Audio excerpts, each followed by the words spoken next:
Are you struggling to build a truly sustainable roofing business that thrives year after year? In this episode, we tackle the critical keys to long-term success by focusing on 3 pillars: people, process, and profit.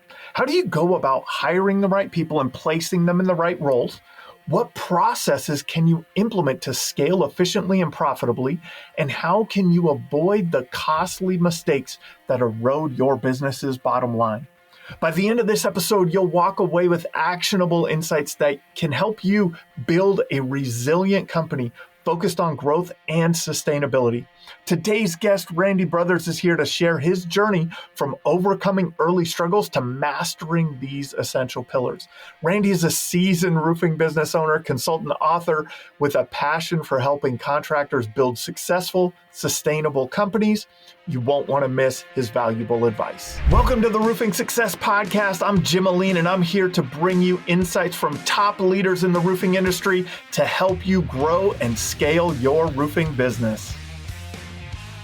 Hey, today we have Randy Brothers. Randy, how's it going today, man? What is up, my man? I'm excited to be on this side. I get to just sit here and let you ask me questions, and I just get to talk and exactly. And share. It's fun when you have a podcast. You're like, it's this different dynamic. You're like, usually I'm asking the questions, right? Yep. For anyone of my guests that don't know who you are, I think we pretty well overlap in audience. But for anyone that doesn't know you, tell us about yourself. Oh, man. I'm just a roofer. I'm a recovering roofer, I guess. I've been in the industry a long time, been in contracting my whole life, 3rd generation. Started a construction company, 20 years ago now, maybe more. And I switched to roofing about 15 years ago and been trying to master my craft as a roofing business owner ever since. And I started a podcast. And at one point we kind of, I've been all about, we'll talk more about it, but early on I got some really good mentorship and advice. I went to business school and I learned a few things that I applied to my business early. And it allowed us to really systemize and organize our business early on. And we built something pretty cool. And I also discovered along that journey that I had a really big passion for helping others and giving back to an industry that kind of took me out of a pretty rough place in life. And so I started giving back and consulting and coaching. I started a podcast and wrote a book and did a lot of things. And now I split my time between running a roofing company and doing this sort of stuff and giving back to the industry and doing what I can to serve and coach and help other contractors find success. That's awesome, man. What are the key things to mastering your roofing business? There's a lot of key things. I guess I can start with mistakes first, and I made a lot of them. And I think really the biggest mistake was trying to do everything on my own. I think a lot of contractors, they start our business and we just think that, well, I'm the best at what I do, or I'm the only person that cares as much. I'm the best salesperson. I'm the best production person. I have all the knowledge, blah, blah, blah. These things we tell ourselves, the dialogue we tell ourselves. And then all of a sudden we find ourselves working 80, 90 hours a week just to avoid someone else paying me to work 40 hours a week, right? So made that mistake and started a business. I was always very entrepreneurial and pretty much unemployable. So I kind of had to start a business. And I tried to do everything on my own. And that was short-lived for a couple of years. I made it. I survived 2 to 3 years, I think, that way.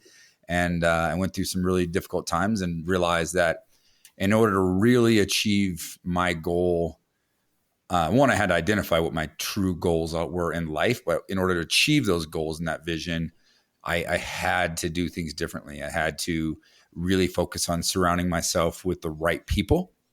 I had to build and create duplicatable and repeatable processes for everything. And I had to put a major emphasis on understanding the money and how money transfers and how to ultimately build a business with a focus of profit.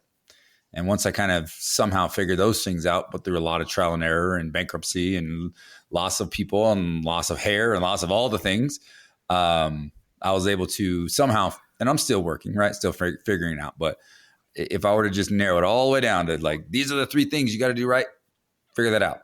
Get the right people in the right seats, process for everything, and make sure you're focusing on profitability. What made you unemployable?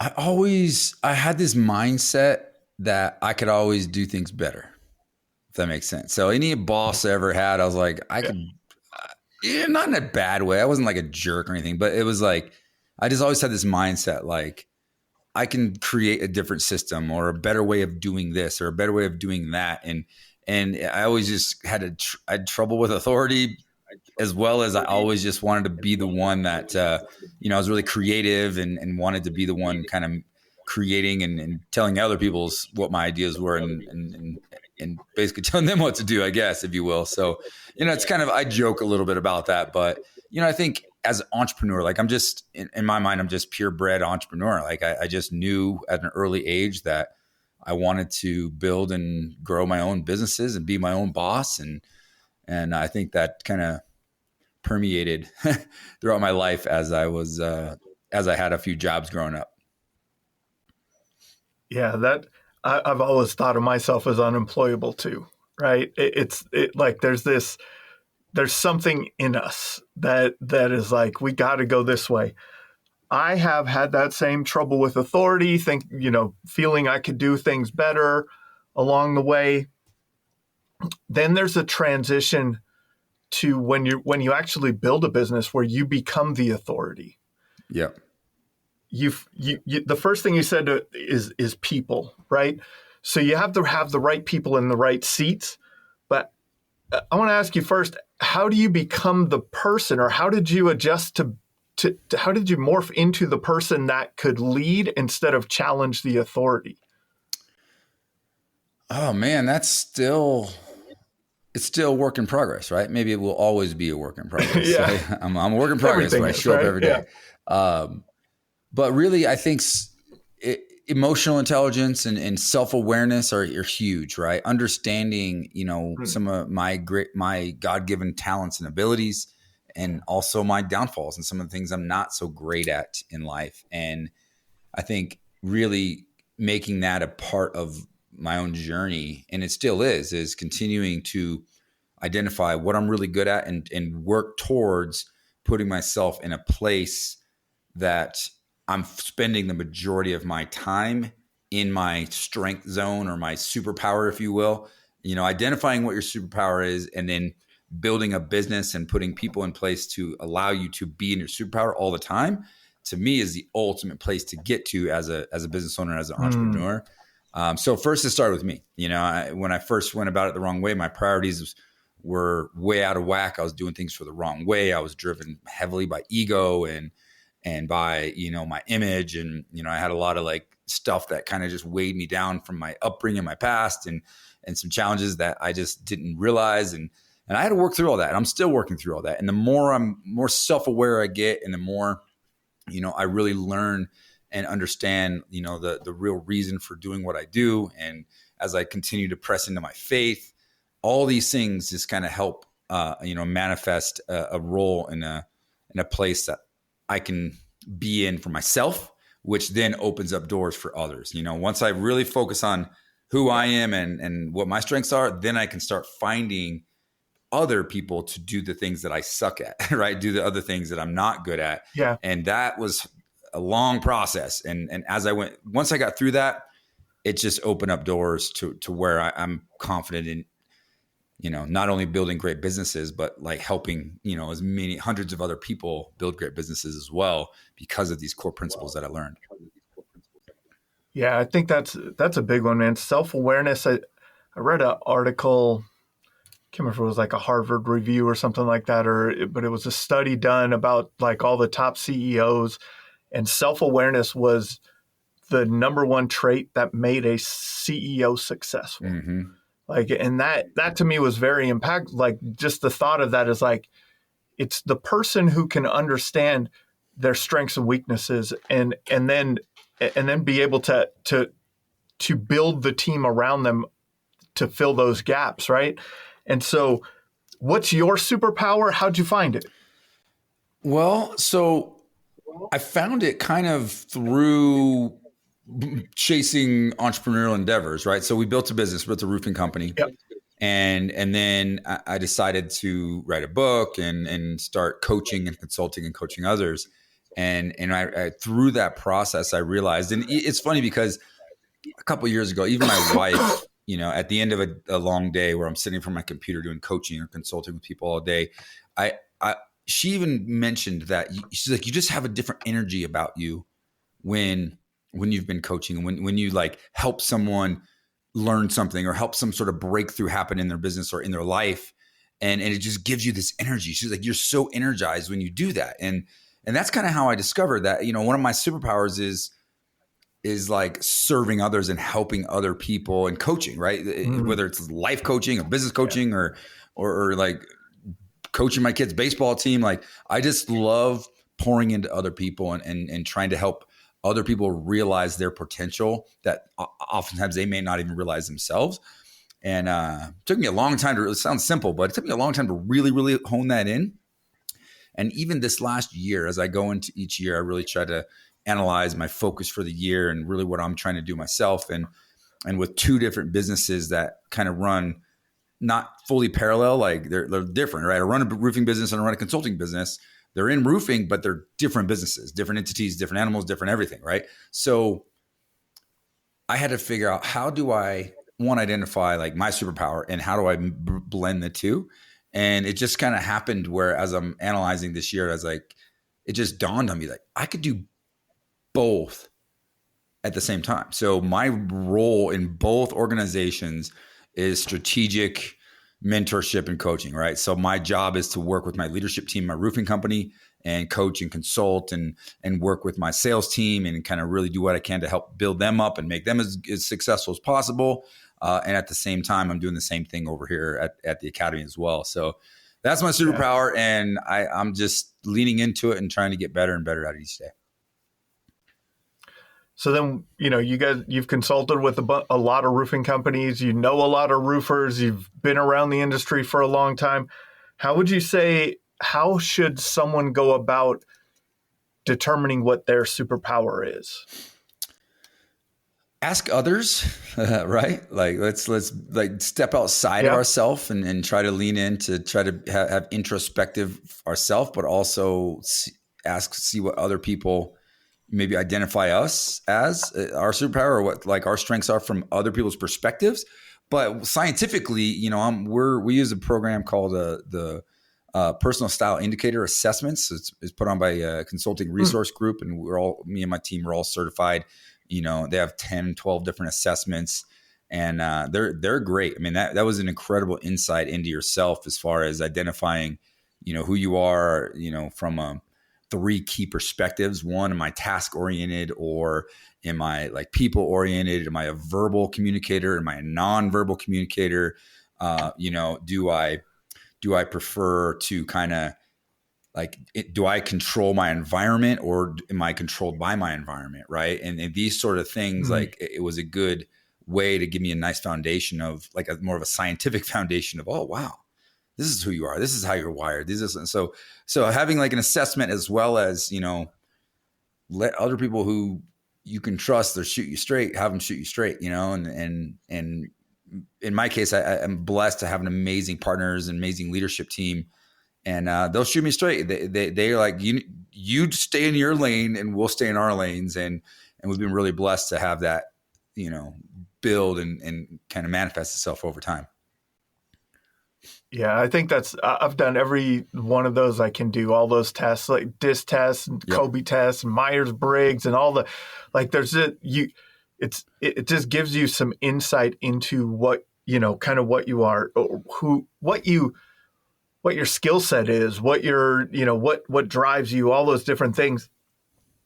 So now that you have a good understanding, because I'm still on this first part, people, right? And the first person is yourself, I think is kind of what I feel. I don't know if you feel that way, but like, you have to start with yourself. Now, how do you build that great leadership team like you have around you? How do you choose the right person for the right seat? You gotta, sometimes it just happens organically. But I think the more I kind of learned myself, the more I was able to figure out like, I need to surround myself with people who are different from me. And that's sometimes a little bit conflicting, like for ourselves. A lot of times we tend to gravitate towards people who are like us, right? We want to, all of our friend groups and our buddies and we're all similar to each other, right? And I learned kind of this wasn't even intentional. I can't take credit for this, it was accidental. But, my best friend growing up, we have a lot of similar interests, but we're different people. And I just, at the time, I was like, hey, man, I need salespeople. I think you'd be really good at sales. You should come do roofing sales with me. I'd already started the business. And then lo and behold, I was like, wait a minute. It just dawned on me, like, we're different enough. We trust each other. I think we could partner up and maybe make something happen. So that's how my first business partner came about. My next one, my family. I hired my mom, and I knew she was very different. She's very analytical, and she's very like detailed oriented and really good at like creating systems and processes. And I'm just like a ready, fire, aim type of guy, So I figured out, okay, I need people opposite. One I can trust. That's key. Trust is vitally important. You can figure a lot of things out, but trust and different, like people that are different from you. We can't have a whole bunch of chiefs and no Indians, right? You can't have a whole bunch of visionaries in a business and no integrators. So I needed people, and I still do. I have an incredible leadership. My leadership team, they're very high level integrators, and I'm a really high level visionary. And mixing those two things together has built a foundation for us to kind of build and grow underneath them. And also empowerment. We empower them to then find and hire and train and develop people that report to them. And we've been able to just build this organization where, 20, 30 people now are directly employed by our company. Yeah, that's awesome. More than that, really, those are just employees, not subs. Yeah, just not subs and everyone else. Yeah, just employees. Yeah.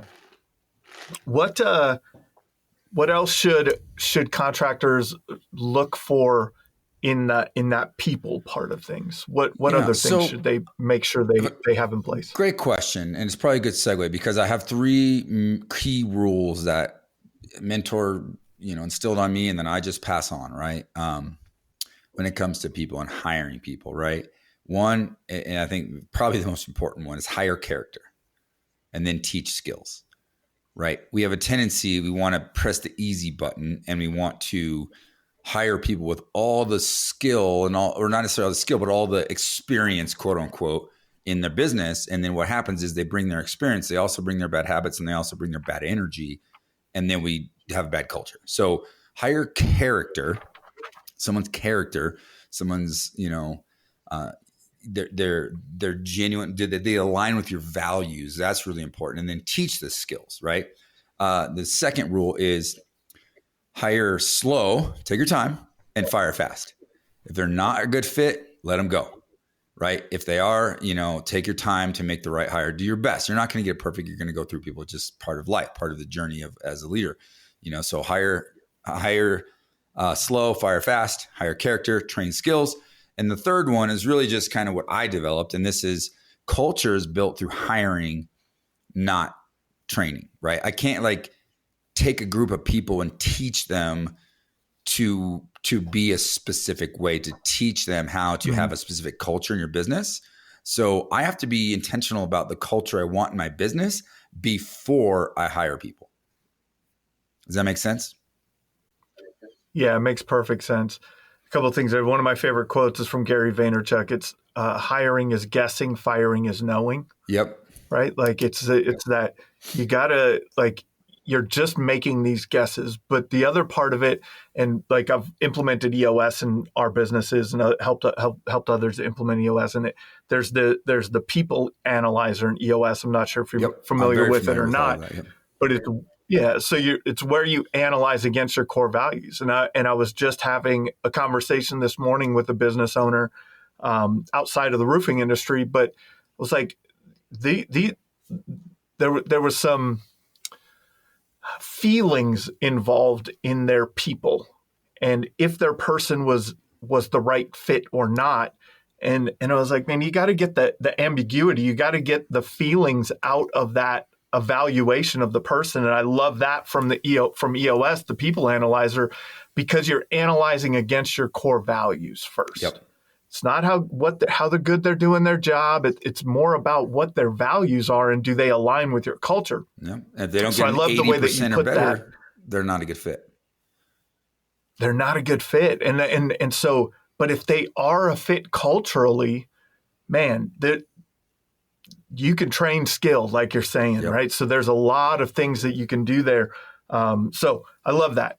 Let's move on to the second P, and that's process, right? Now that you have the right people in place, how do you go about developing the right process in your business? Well, it's as simple as looking at anything that you're doing in your business. And if you have to do the same thing on a regular basis, maybe it's weekly, daily, monthly, write it down, right? At its absolute core, I was lucky in a sense that, one of my first hires was my mom, and she was very process driven, and she kind of, she did all the office stuff, and I went and sold roofs, right? I'm like, I'll go sell roofs and kiss babies and make this thing happen. I'll be my entrepreneur and network and build a business. You handle all the back end stuff, right? And she just instilled early on is she's like, well, if I have to do this, if I have to do this process or this, pulling permits for this or ordering materials for this or hiring this person or onboarding this or doing, she just started writing it down. As simple as like a Word document with a checklist of 1, 2, 3, 4, 5. Okay, that's a process. That's an SOP, standard operating procedure, right? And it doesn't have to be rocket science, but to start is just look at your business. I love whiteboards, right? I have a massive whiteboard, and I got one right there. I got one in my other office. I early on, it's just, okay, let's put our business down in a step-by-step process and then figure out how do we create a procedure within each one of those and go from there. So early on, we just started doing that. And then as you start doing that, you realize that they're constantly changing and constantly evolving. You're constantly making tweaks and changes and updates to it. So that's the place we live now. I mean, this 20 years later, we're constantly making adjustments. But if you were to look into my Google Drive for my roofing company, most people would be like, holy crap, like what is this? Everything we have in our organization not only has like a written process, it's got a Loom video on how to use that process, right? So I can replace anyone in my organization and train them day one on how to do their job. And it's just years and years of documentation and rinsing, repeating. But here's the hack, as I kind of alluded to this a little earlier, but like, nowadays, regardless, you can use us if you want. I mean, I've documented all this and now it's all templated, and now you can just, join a monthly subscription with the Roofing Academy and you have access to all this stuff.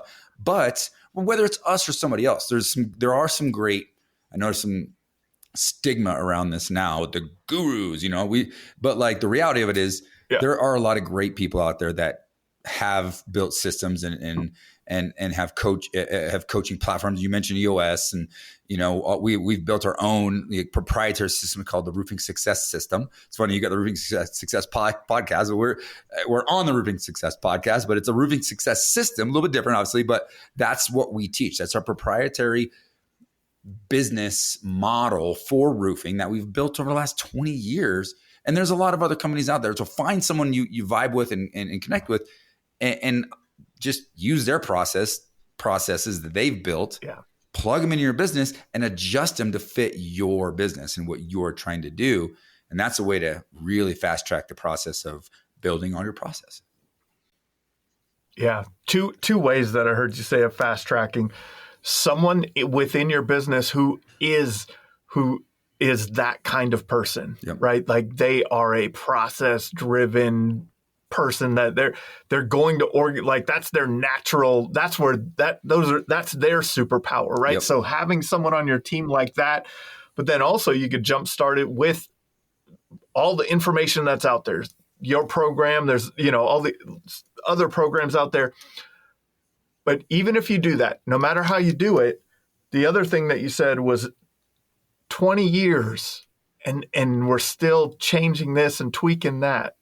I want people to understand that this is not like they are living documents. It's not you just go and build out process or download your processes and that's it. Like you continue to iterate on these things. And that's what really, really creates that efficiency in your business. What, you know, there's, I think a lot of entrepreneurs struggle with seeing it as such a big task. Yeah. Because they're like, man, I have all of this to build. What advice would you give to them around that? What is, who said the age old saying, you know, how do you eat an elephant, right? One bite at a time. Yeah. And it's just one at a time. And we go back to the people concept. Find people during your interview. Look for somebody that loves organization, that loves details, that loves creating processes, and hire them, and then give them the autonomy to call you out on your bullcrap. Okay, I'm being blunt, but like so many roofers I deal with, like their team is afraid of them, and they won't. You know what I mean? They're like, oh man, I can't get anywhere. Do you allow your team autonomy? Do you give them autonomy to say, that's broken, it's not working well, let's fix it? Let's try that. Yeah. It'll help. We got to swallow our pride sometimes and understand that if we find people better than ourselves, we grow and they grow and the company grows. How do you develop a healthy feedback loop in your business to get that data that as to what needs to be changed and when?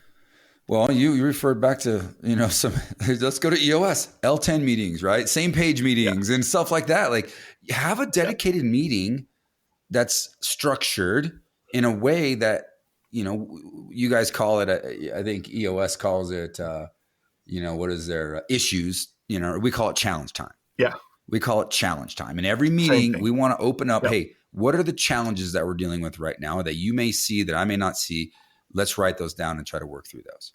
And we work through challenges. And that gives the opportunity for people to, you know, I don't see everything what's going on out in the field. And just today we had a meeting, we had a whole team meeting, and one guy brought it up. It was very important. He said, I think we don't do it enough, but we need to incorporate more quote unquote challenge time in our sales meetings, because there's a lot of things going on out in the field that the salespeople are experiencing that might not get back to the leadership team or might not get back to the production team. So that statement alone was like, okay, well, now I'm going to make an adjustment to where instead of every other or once a month, every single meeting is going to have dedicated challenge time for the sales team. And I'm going to have my production coordinator sitting in those meetings so we can address these issues right away, right? That's just an example of it, of a living, breathing, like, you know, business and making those adjustments.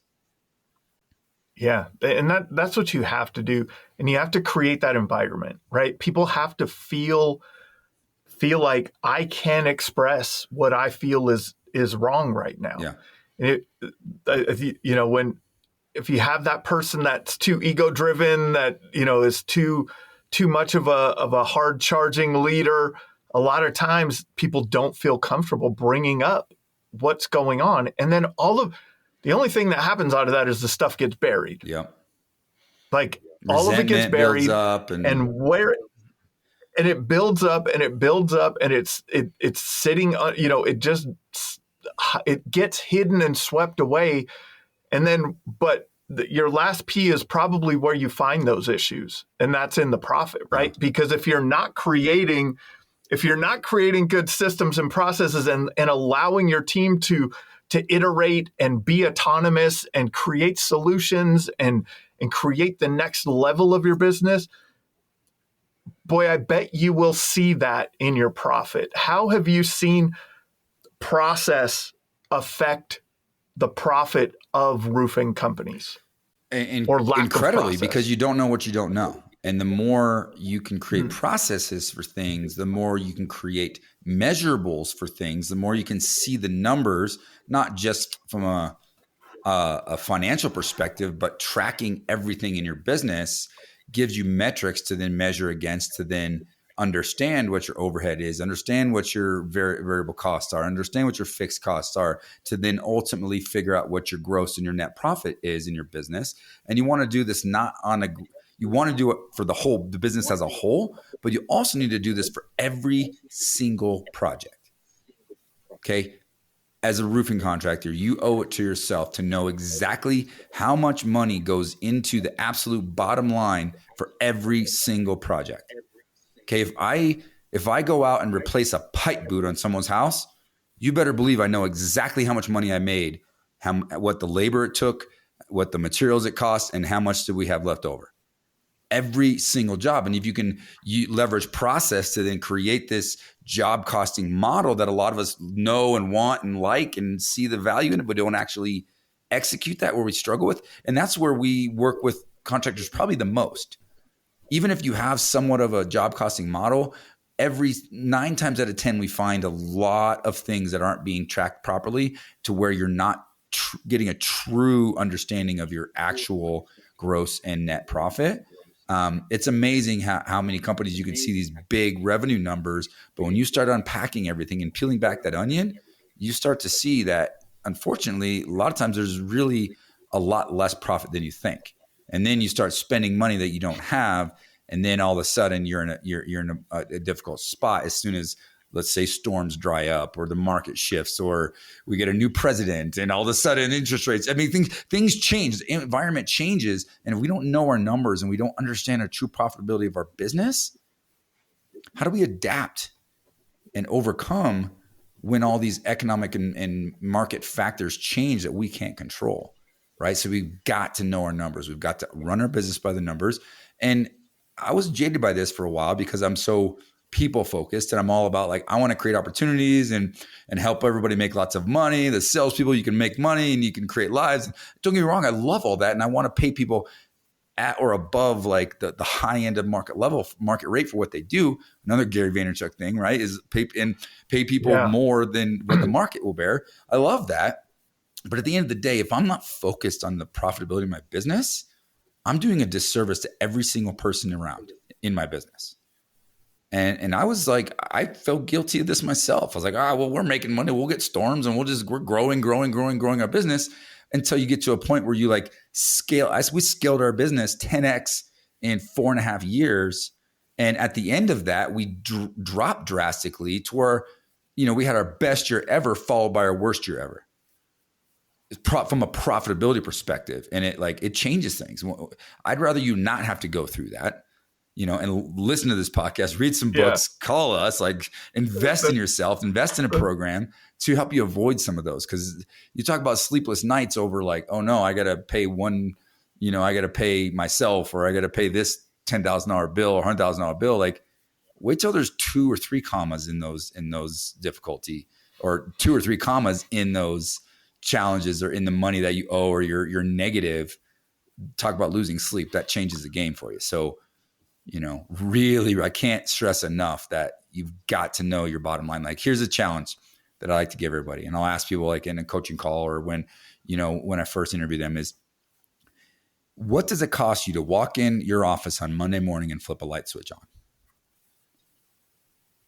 Very few actually know that dollar number, and that's everything from how much does the toilet paper, the coffee machine, the deep rock water, the fuel, the trucks, the utilities, the insurances, not to mention all the overhead and the employees and the subcontractor labor, like payroll taxes, like all the things that it costs to operate a business.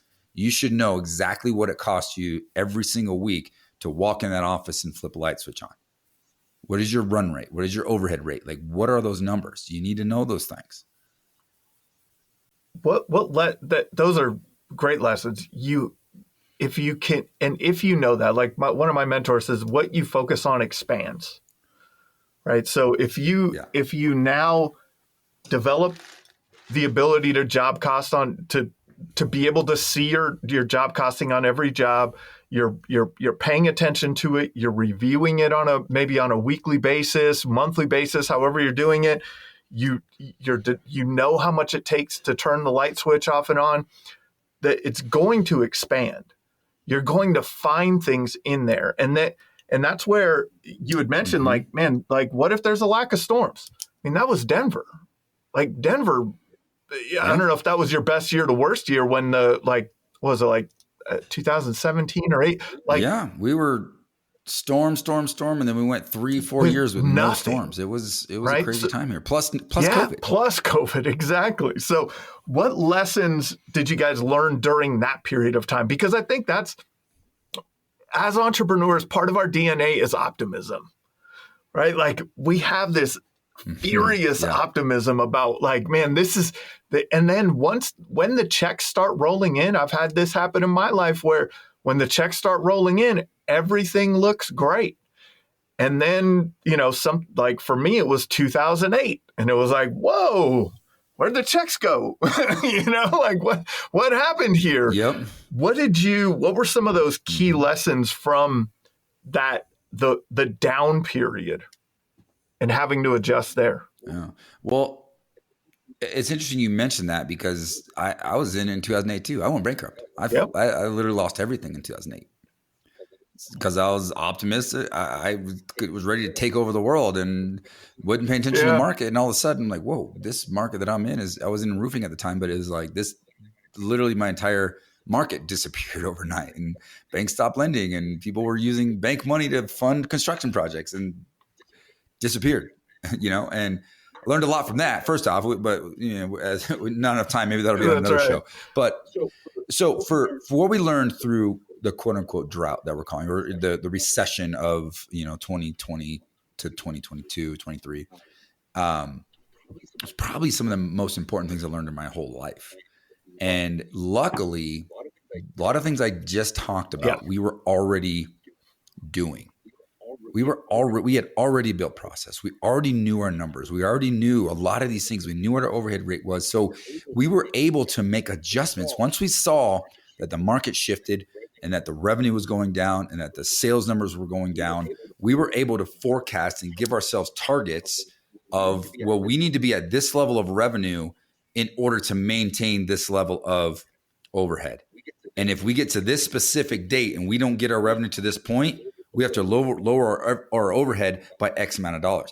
And unfortunately, we had to do that 3 separate times over about an 18-month period. So the optimism is great. However, laying people off is the worst thing I've ever had to do as an owner of a business.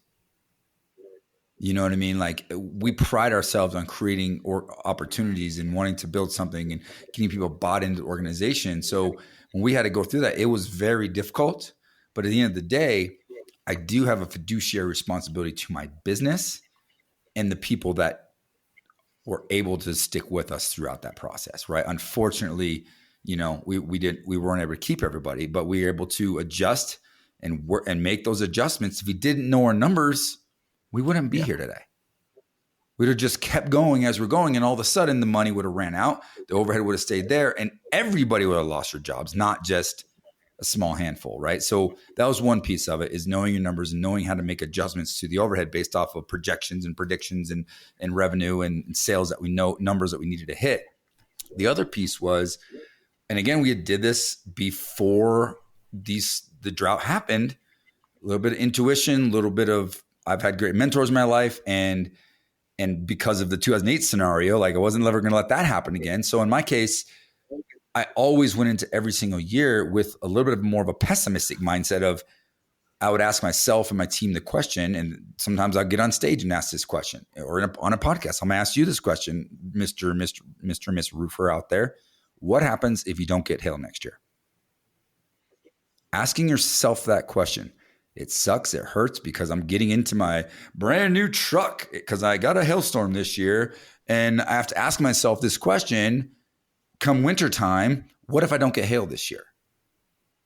It challenges you as an entrepreneur to really sharpen your saw as a business owner and as an entrepreneur, not just your reactionary hustler, which most of us are just hustlers with optimism and great. We just hustle, we outwork people, we figure some things out and we're able to make things happen. But we have to shift our mind to become a true CEO and a true entrepreneur and understand that we have a fiduciary responsibility to our business above everything.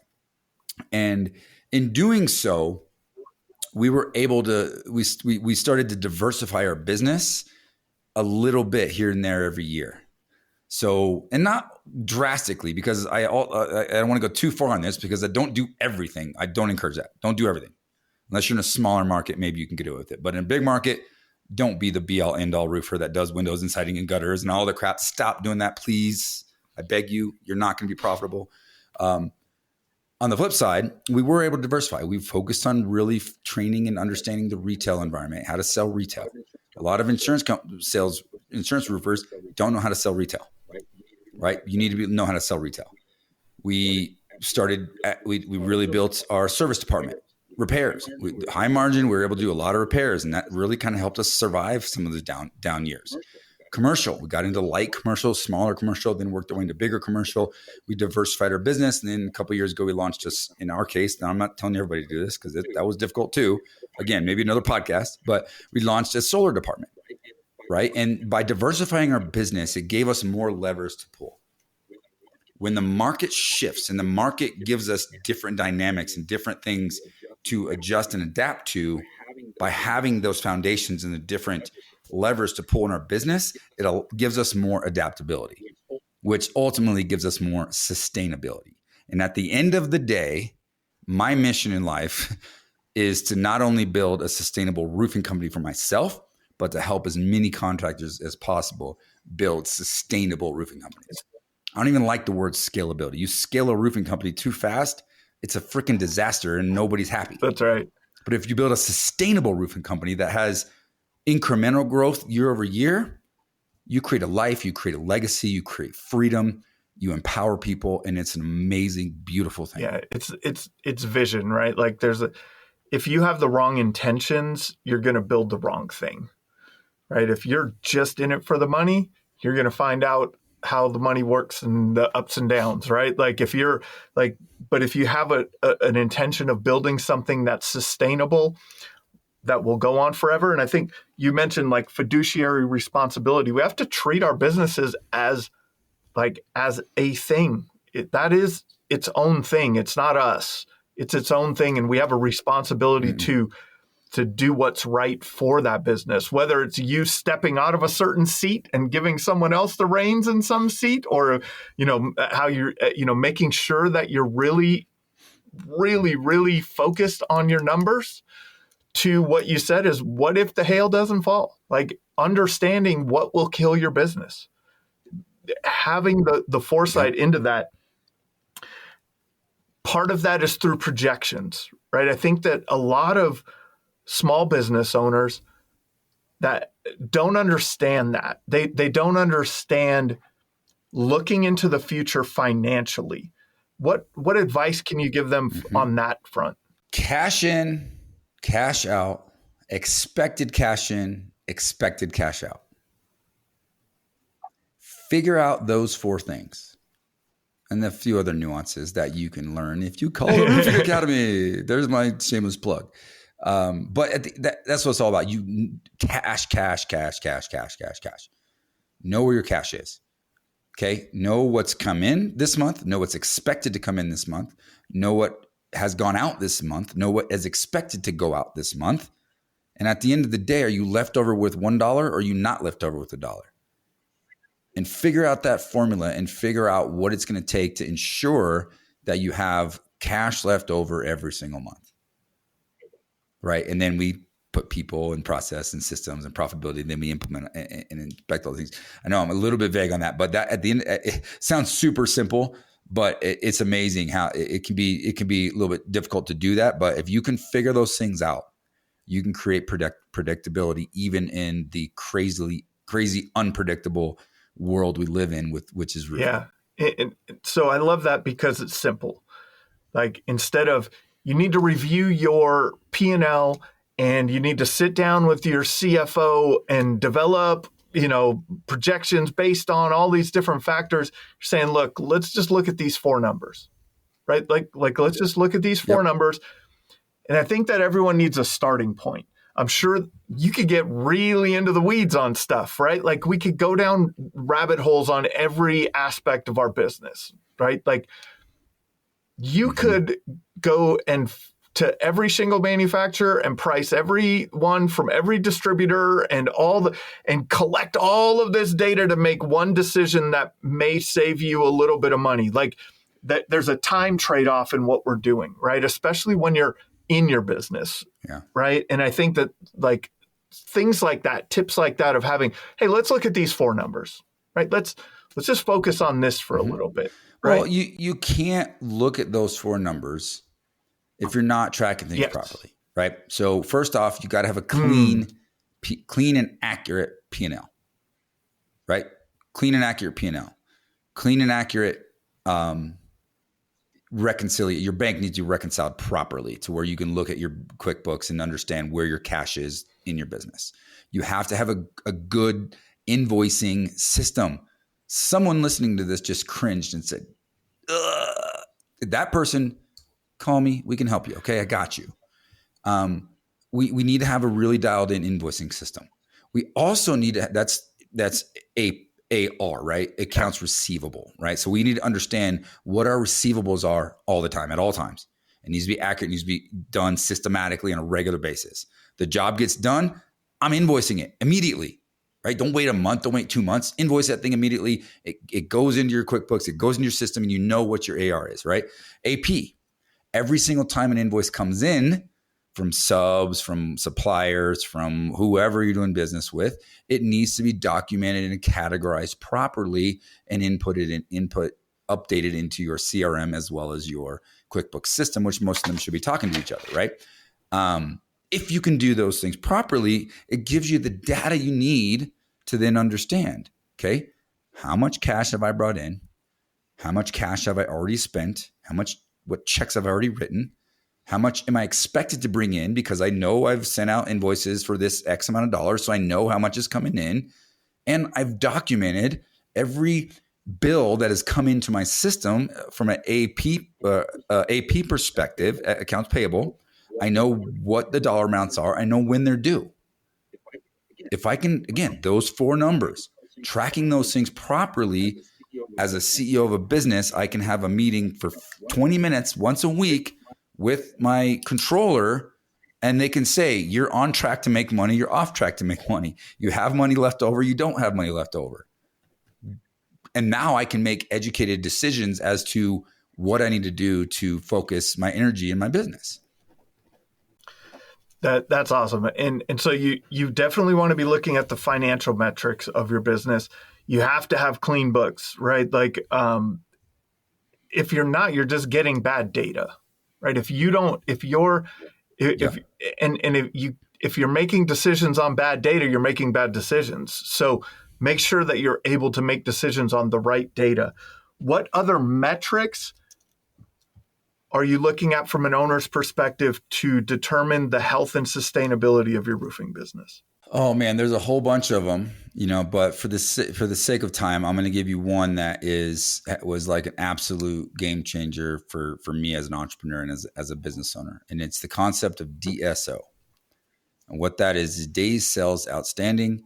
Another way to kind of look at this is maybe a little easier to understand is called the cash conversion cycle. And what I mean by cash conversion cycle is when a job comes into my organization, to my business, this applies this applies to any business.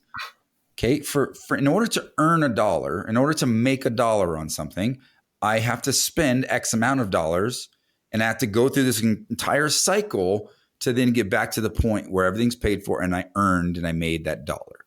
Right. So understanding the time frame that it takes your organization to complete that cycle and looking at every step of the process and figuring out ways to shorten that cycle is an absolute game changer in sustainability and creating sustainability for your roofing company. That's awesome. What do you wish you knew when you started 20 years ago? I think the biggest thing that I wish I would have known, and here's the thing, I don't have any regrets because I believe that everything happens for a reason. God has me on a journey, and he teaches me things as I, it's just how I operate and how I believe. So everything's happened for a reason. I made the mistakes I made for a reason. I didn't have success early on for a reason. So I don't have any really regrets per se, but I just wish I had a better understanding of self and a better understanding of others early on, because I was just so jaded and, cut off to the rest of the world because I was literally in my own little world and everything I did was kind of more based on self. Like, how can I get ahead, and instead of how can I help others get ahead?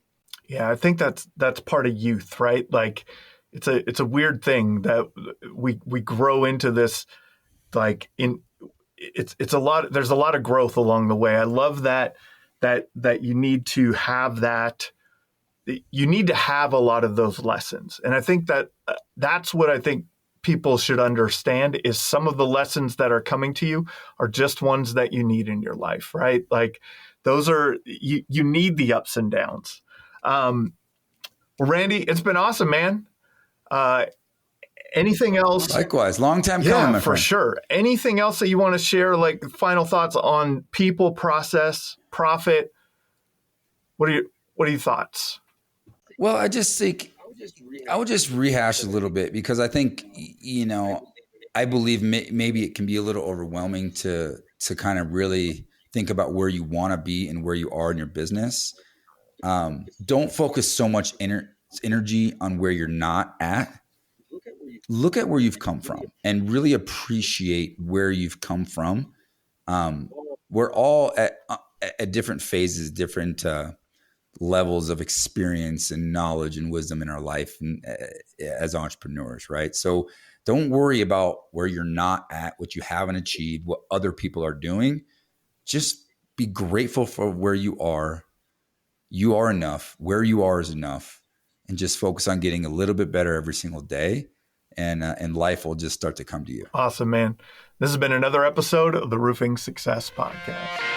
Thank you for tuning into the Roofing Success Podcast. For more valuable content, visit roofingsuccesspodcast.com. While there, check out our sponsors for exclusive offers, shop for merchandise, and sign up for our newsletter for industry updates and tips. Also, join the Roofing Success Facebook group to connect with other professionals and stay updated on the latest trends. If you enjoyed this episode, please subscribe, like, share, and leave a comment. Your support helps us continue to bring you top industry insights. The website link is in the description. Thanks for listening.